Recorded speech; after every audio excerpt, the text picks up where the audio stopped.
Yeah, my name is Melvin Ishmael Johnson with Drama Stage Qumran Theater Company. I'm just glad to have an opportunity to tell you a little about our organization. Drama Stage Qumran is a recovery theater company, and we are based upon two models, what is known as the community theater model and the Nasana model. That forms the whole structure for our theater company. Now, the community theater model is the harmonious integration of 7 components working in a spirit of harmony to present community theater to the community. And those components are the word, the artist, the audience, the drama stage group, which is the back of the house that deals with the technical aspect, and the front of the house that deals with the business publicity aspect. And then there's the Young People's Theater Company, there's the dance company, and then there's the anti-violence situation coping group, which is a conflict resolution group. The other model that sets our structure is called the Nasana model. The Nasana model takes its name from the first letters of 6 concepts working in a spirit of harmony to impact the violence in the individual, home, school, and community. And those 6 concepts are nutrition, exercise, spirituality, one-on-one, the needs fulfillment, and the anti-violence situational coping group. The anti-violence situational coping group is a conflict resolution group that we develop that can be utilized by the community to dramatize various violent situations so the community will be able to look at these situations and examine these situations in details and come up with solutions to these violent situations before they escalate into violence. So these are the two models that set the structure for Drama Stage Qumran: the community theater model and the Nasana model. Now, we exist in the Skid Row area. As I mentioned earlier, we are a recovery theater company. We've been in existence going on about 4 years now.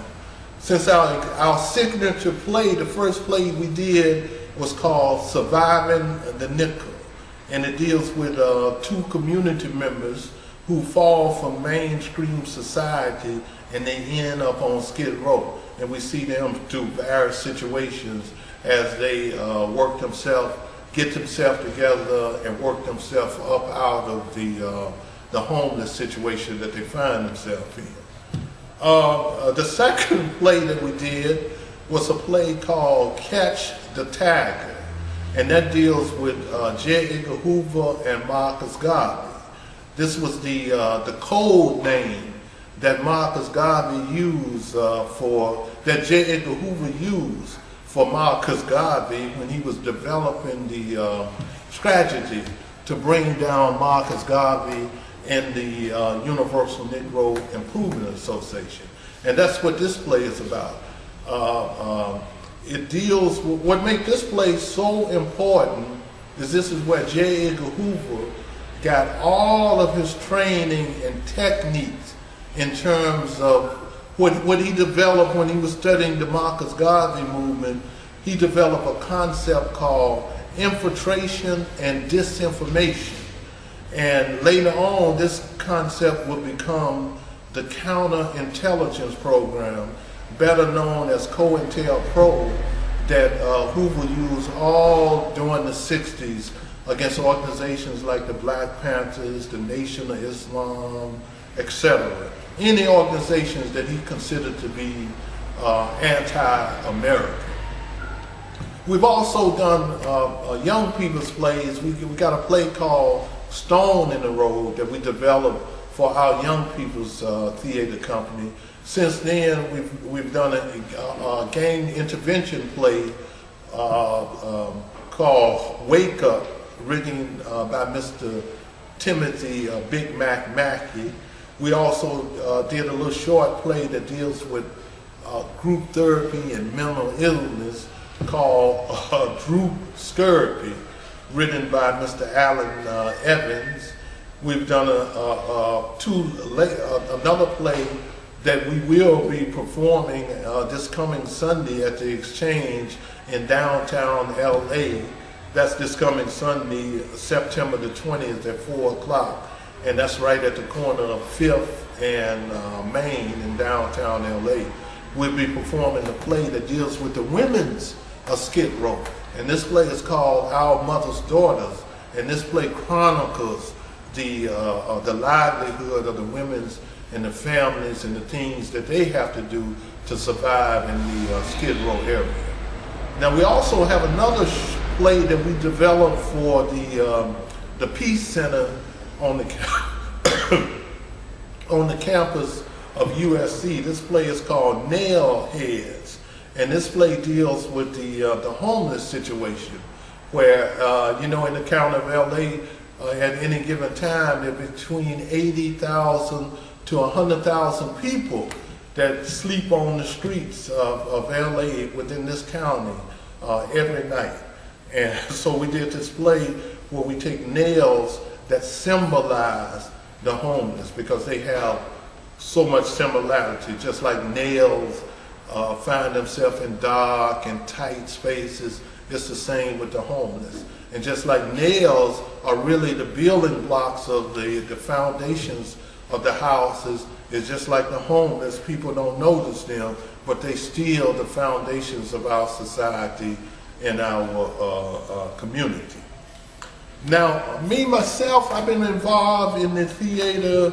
I got involved in the theater back in the Detroit, Michigan area, the urban radical theater, when I was studying really the ideas of the Honorable Elijah Muhammad and the Nation of Islam in Temple No. 1 in Detroit, where they was talking about doing for yourself, self-help program, etc. like that. But we formed a theater company in Detroit called the African Renaissance Theater Company. And for a number of years, from 1977 all the way up to about 1985, we had a theater company. We worked out of the Langston Hughes Theater Company there. We did a couple productions, Inner City Travelers, a couple of comedies, short stuff about life in the urban Detroit area. We also had an opportunity to work with the first black television station in the nation. It was Channel 62 then, that came out in the late 70s. So Drama Stage Qumran, what we hope to accomplish here is to form a full-scale community theater company that is accessible and affordable. Because the most important thing that you have in Los Angeles, which is an entertainment area out here, is you have theater. You have just as many theater companies here in Los Angeles as you have in New York, you know, off-Broadway theater company. But the problem is the affordability.